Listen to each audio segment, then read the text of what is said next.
بسم اللہ الرحمن الرحیم نحمدہ نصلی علی رسولہ الکریم اما بعد۔ ساتھ طبی کالج کی طرف سے ویڈیوز اور اسباق کا سلسلہ جاری ہے۔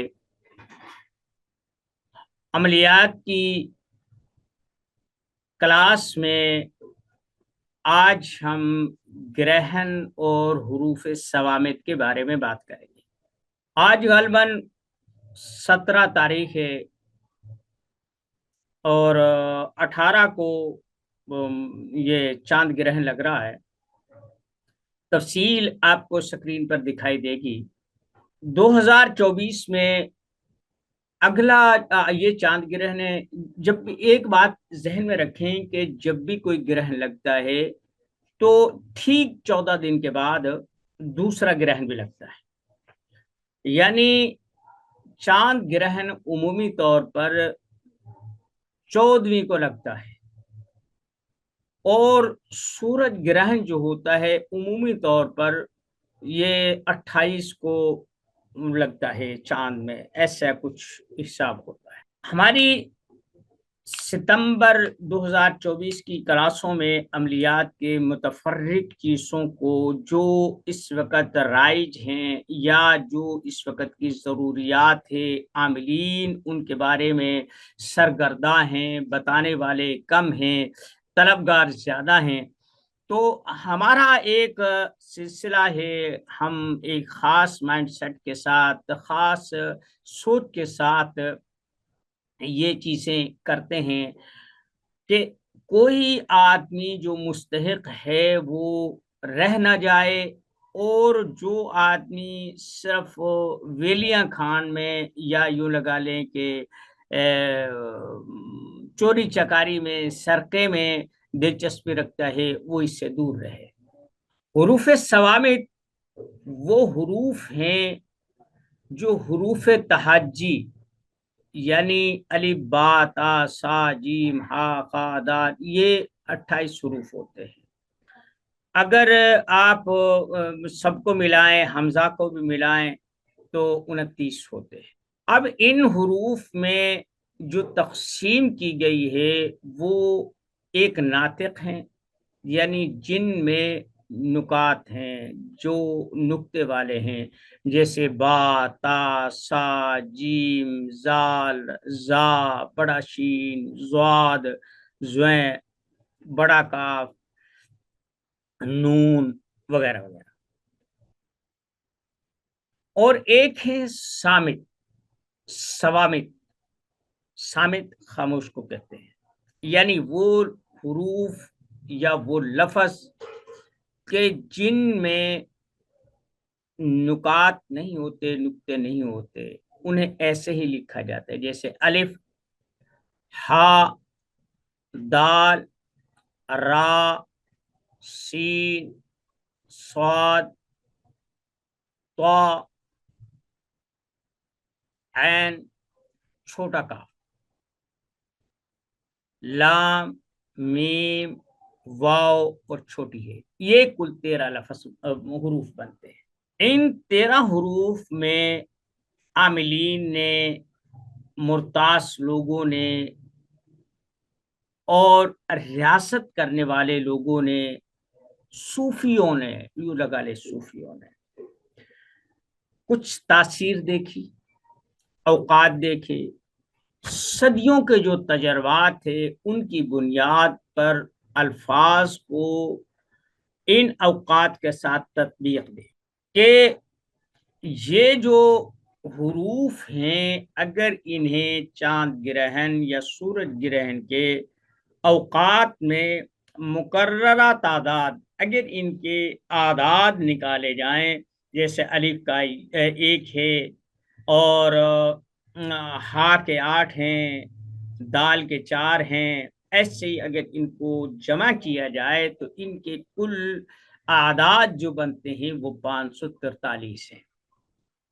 یہ لفظ سکرین پر چل رہے ہیں، یہ دیکھیں، انہیں یاد رکھنے کا اور ان سے کام لینے کا ایک مختصر سا طریقہ ہے۔ یہ کل 4 لفظ بنتے ہیں۔ اگر انہیں جملوں میں یا الفاظ میں حروف کو جوڑا جائے تو یہ کل 4 لفظ بنتے ہیں۔